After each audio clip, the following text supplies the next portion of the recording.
So if you've been interested in getting started with bluebirds and you want to know, like, what all do I need, what is the basics, and how much is it going to cost, then that's what we're going to highlight in this video today.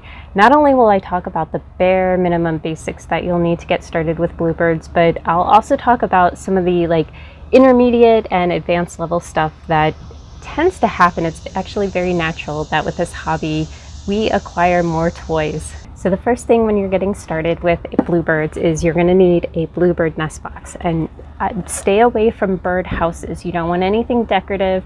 I know they're pretty, but they're actually not good for bluebirds or other cavity nesting birds. And since those birds are struggling and their populations have kind of declined over the years, we want to make sure that we're protecting them and we're optimizing their nesting.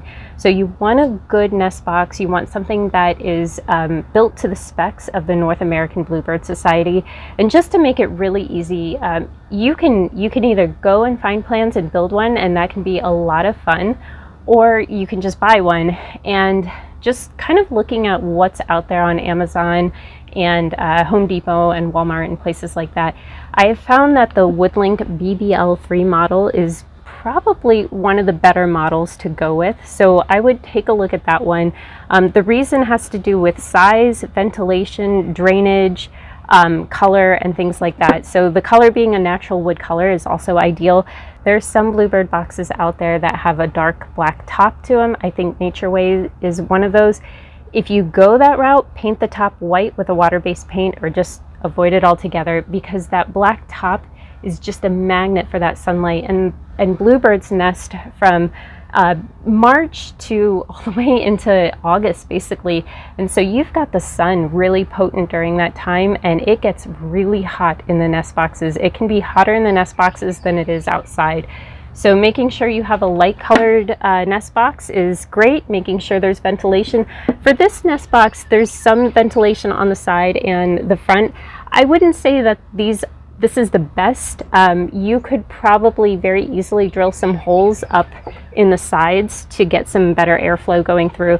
But as it is, this is a pretty good box to start with. The next very, very important thing that you'll need is a pole kit and a flange. And a flange is the thing that goes on the back and helps you mount it onto the pole.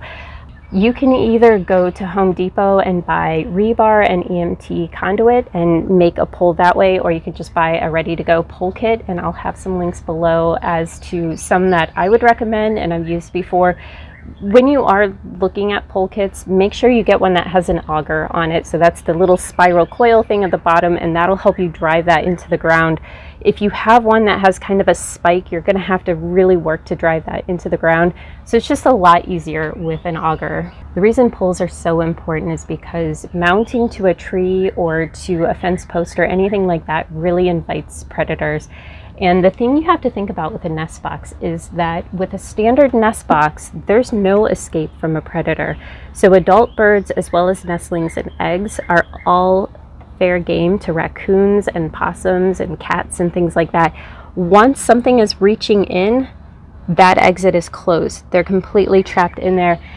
And another reason this is really problematic is that if an adult female bird especially is killed from a predator, the ecosystem has now lost a viable female. And so with a population, or actually with different species, because there's all sorts of different kind of cavity birds, but with some of them really on a decline, we really do want to make sure that we're protecting them, especially the adult birds, because losing an adult bird is, it's almost like a exponential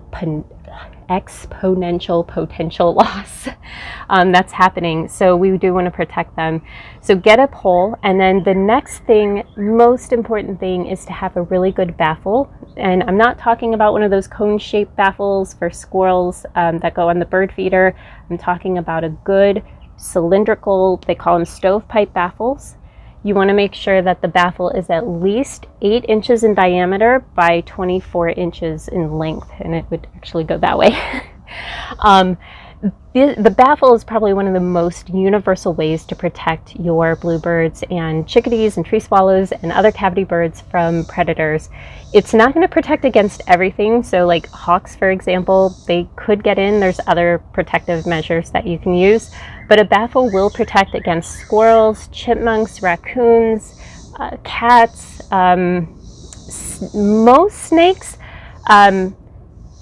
Once a snake gets to be about 3 feet or larger, though, you want a larger baffle. I say at least an 8 by 24 inch baffle, but the really best recommended baffle to use is a 8 inch in diameter at least by 5 foot or 60 inches. Those are harder to find. You're gonna have to go to Home Depot or Lowe's or someplace like that and find duct pipe and put that together.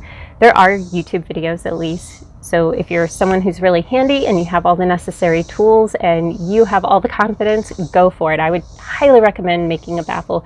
If not, start at least with a commercially available 8 by 24 baffle. I'll have a link for that too. You can find it on Amazon. So again, the basics are the house, the pole, and the baffle.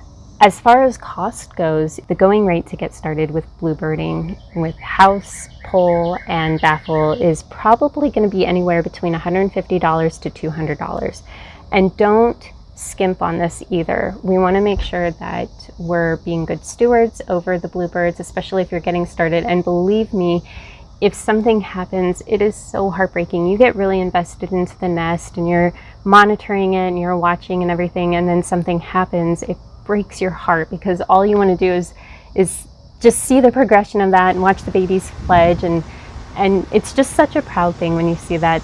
So the next thing is to talk about the intermediate and advanced level stuff. And the way I would classify intermediate stuff is this is the stuff that you're going to find yourself needing as you go along, and you may even want to consider this now if you have the room to do it. So on the low end, you might want to get like a good step ladder because you're mounting things to poles, and so if you're shorter like me, having a good step ladder is really helpful, really handy.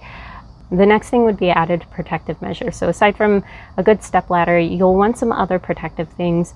The first thing would be a Wren Guard, and what will happen, it depends on your area, but what can happen is if you live in an area that has house wrens can invade nest boxes. They poke the eggs or they pick up the nestlings and they throw them out of the nest boxes, and then they end up building a nest and taking over the nest box.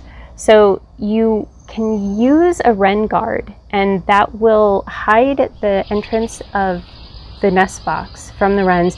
You can only put this up once you have an egg down in the box. Otherwise, a lot of times the bluebirds will abandon.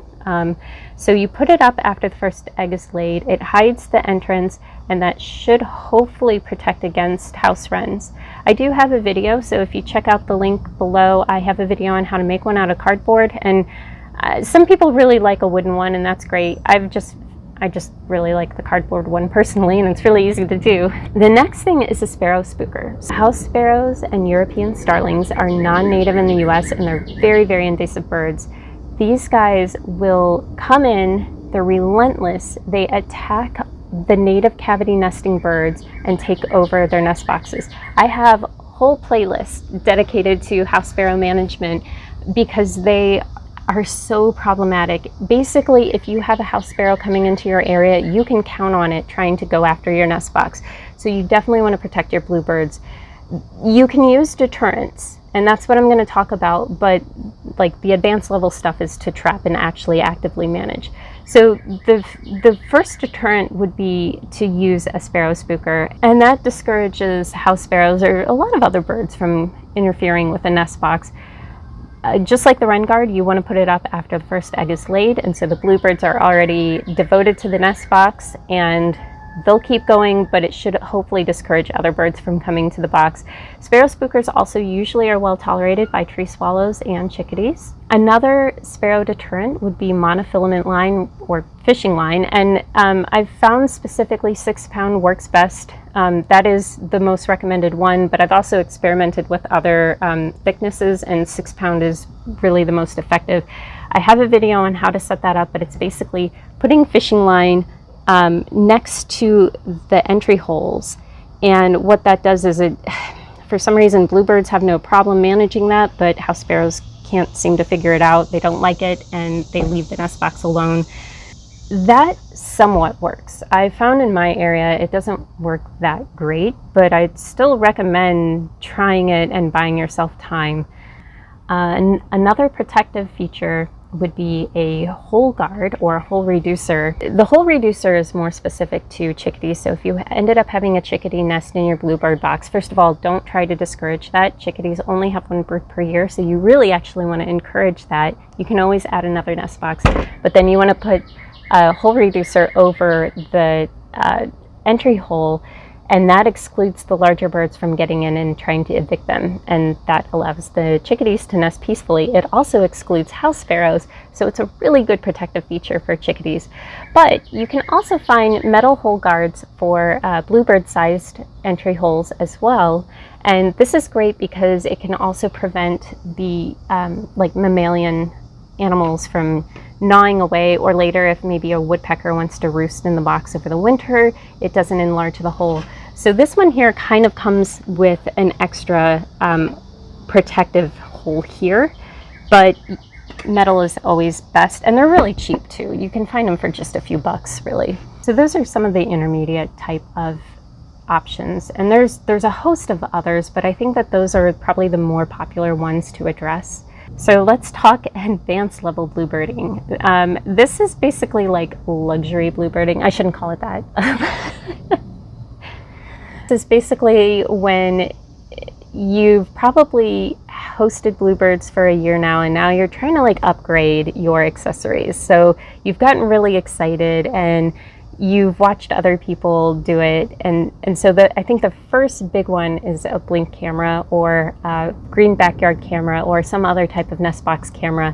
These go inside the nest box, and this one is able, like it's tall enough to fit one of these things. They're easy to install, and then it lets you watch the goings on in the nest box. Other advanced level accessories or items would be upgraded boxes and things like that. So as you get going, you may start to find that, okay, I like this box, but it's not sufficient, and I'd like to try something bigger, or I want to try something that's more ventilated.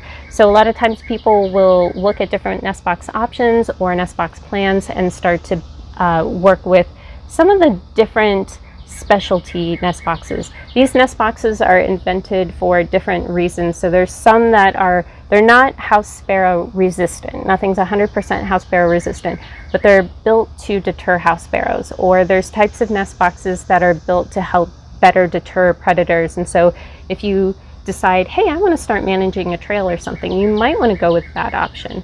So that would be the next one, is just advanced boxes, or even experimenting. A lot of times people experiment with different types of nest box designs and things like that, and that can be a lot of fun. So you're getting into a lot of woodwork. And then I think the final advanced thing that I would address would be cameras. And I'm not talking about nest box cameras. I'm talking about like your digital SLR cameras and your lenses. Those are going to cost a few $1,000s. So this is when you're really getting into bluebirding.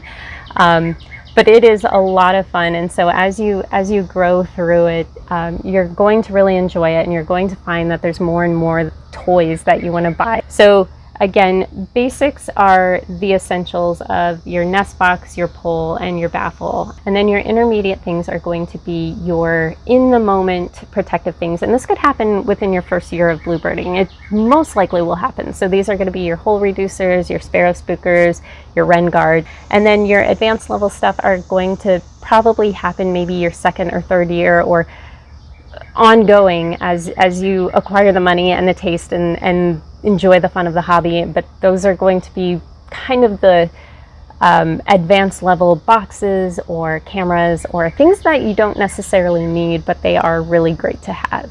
So I hope this video helped. I really hope you have a good time getting started with bluebirds or other cavity nesting birds. And share in the comments some of your experiences and stuff. I love hearing stories, and thank you so much for watching.